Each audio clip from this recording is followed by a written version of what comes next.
कौन बनेगा करोड़पति की हॉट सीट पर सब पहुंचने का सपना देखते हैं। एक बच्चे ने भी ये सपना देखा था और सिर्फ 10 साल की उम्र में उसे मौका मिल गया। केबीसी जूनियर्स में एक एपिसोड में 10 साल का इशित भट्ट पहुंचता है और जाकर के बच्चन साहब से कहता है, मुझे रूल समझाने मत बैठ जाना। शुरू में तो सब हंसते हैं, लेकिन बाद में उस बच्चे के ओवर कॉन्फिडेंस के चक्कर में जो है सब सवाल उठाने लग जाते हैं कि बच्चा क्या कर रहा है, बच्चा जो है बच्चन साहब के सामने क्या बदतमीजी कर रहा है, क्या इस बच्चे को संस्कार नहीं मिले। ऐसी बड़ी बड़ी बातें सोशल मीडिया पर हो रही हैं। लेकिन जरा सोचो, क्या आपने बचपन में ओवर कॉन्फिडेंस नहीं दिखाया? क्या आपने बचपन में कई बार बड़ों को कुछ ऐसा नहीं कह दिया जो नहीं कहना चाहिए था? छोटे बच्चे को इतना क्रिटिसाइज करना प्लीज बंद कर दो। आप देख रहे हैं दुनियादारी, मैं हूं आरजे कार्तिक। कहानी कुछ ऐसी है कि केबीसी के जो जूनियर्स वाले एपिसोड शूट हो रहे हैं, उसमें एक एपिसोड में इशित भट्ट नाम का प्लेयर पहुंचता है। 10 साल का लड़का 5th क्लास में पढ़ता है और वहां जाकर के थोड़ा ओवर कॉन्फिडेंस दिखा देता है। मतलब बच्चन साहब के सामने जाकर के जब बच्चन साहब रूल समझाने बैठते हैं तो सबसे पहले कहता है, बस अब मुझे रूल समझाने मत बैठ जाना, मुझे रूल समझाने की जरूरत नहीं है। बच्चन साहब वो नियम पढ़ ही रहे थे, बता ही रहे थे, रूल समझाने के लिए बैठे हुए थे कि पहले समझ लो। लेकिन बच्चे ने कह दिया, अरे नहीं।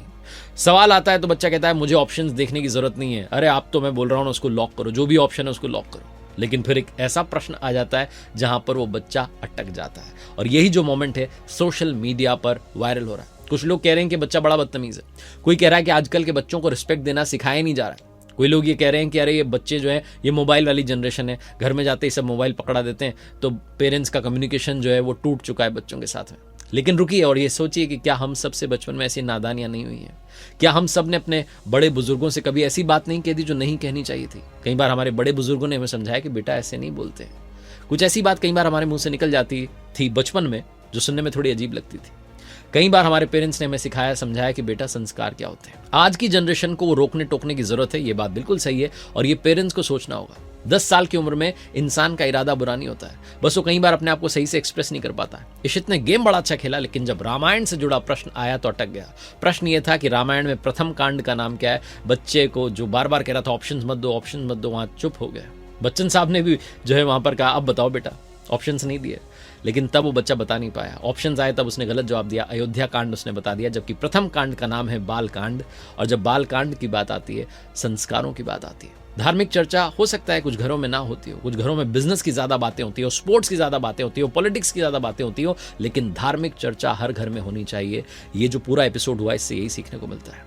आप अपने बच्चों से बात करना शुरू कीजिए, उनके साथ कम्युनिकेशन बैठाइए। हो सकता है वो नादानियां करें, हो सकता है वो ओवर कॉन्फिडेंस शो करें, लेकिन आपको उन्हें समझाना होगा कि बेटा जिंदगी इतनी तेजी से नहीं दौड़ी जाती।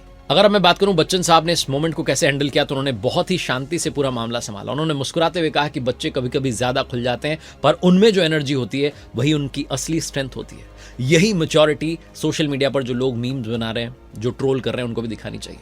सोचिए 10 साल का बच्चा, लाइट्स, कैमरा, ऑडियंस और बच्चन साहब के सामने बैठा है, सुपरस्टार के सामने, उस पर कितना प्रेशर रहा होगा। कई बार घबराहट और उत्साह मिलकर शब्दों को थोड़ा सा तीखा बना देते हैं, पर इसका मतलब ये नहीं है कि बच्चा बुरा है या हम उसे जो है ट्रोल करने लग जाएं, उसके पीछे पड़ जाएं। हो सकता है वो ना समझ हो, लेकिन हम बड़े हैं, मैच्योर हैं, हमें बच्चों को समझना चाहिए। उनकी गलती पर उन्हें ताना नहीं मारना है। आज इशित भट्ट जो है वो इंटरनेट पर ट्रेंड कर रहा है, लेकिन कल को हो सकता है यही बच्चा एक समझदार, विनम्र और सफल इंसान बने, क्योंकि उम्र के साथ इंसान बदलता है और हर गलती जो है जीवन में एक सीख बन जाती है। सोशल मीडिया पर इस बच्चे के पीछे जो पड़ गए हैं, जो इसे ट्रोल कर रहे हैं, वो शायद भूल गए कि बच्चा किसी सोसाइटी की झलक होता है और आज के समाज का ये दायित्व है कि उस बच्चे को रास्ता दिखाए, ना कि उसका मजाक उड़ाए। इसलिए जब भी आप किसी बच्चे को ज्यादा बोलता देखें या थोड़ा ओवर कॉन्फिडेंट फील करता हुआ देखें, तो एक पल के लिए रुकें और सोचें कि क्या पता वो अपने डर को छुपाने के लिए ऐसे कर रहा हो। गलती करना बच्चों का काम है और समझाना बड़ों का काम है, क्योंकि अगर हम बड़े होकर के बच्चों से सख्ती से नहीं बल्कि समझदारी से पेश आएंगे तो शायद आने वाली जनरेशन और बेहतर इंसान बनेगी। इशित भट्ट की जो कहानी है सिर्फ केबीसी का एक एपिसोड नहीं है, बल्कि हम सब के लिए एक लाइफ लेसन है कि किसी की नादानी को उसकी पहचान मत बनाइए, क्योंकि कभी कभी एक छोटी सी गलती एक बहुत बड़ी सीख बन जाती है। और कहते हैं ना, जो बच्चे बचपन में बड़ी शैतानी करते हैं, बड़े होकर के बड़े शांत हो जाते हैं। इसलिए जीवन में उम्र के हर पड़ाव पर व्यक्ति बदलता है। और रही बात पेरेंट्स की, तो आपसे हाथ जोड़ करके निवेदन है, अपने बच्चों को मोबाइल के भरोसे मत छोड़िए। कई बार पेरेंट्स बच्चे को मोबाइल पकड़ा देते हैं और फ्री हो जाते हैं। वो जो 1-2 घंटे आपको शाम में मिलते हैं, अपने बच्चों के साथ बिताइए, धार्मिक चर्चा कीजिए, उन्हें बताइए हमारे ग्रंथों के बारे में, हमारी संस्कृति के बारे में। यही निवेदन है।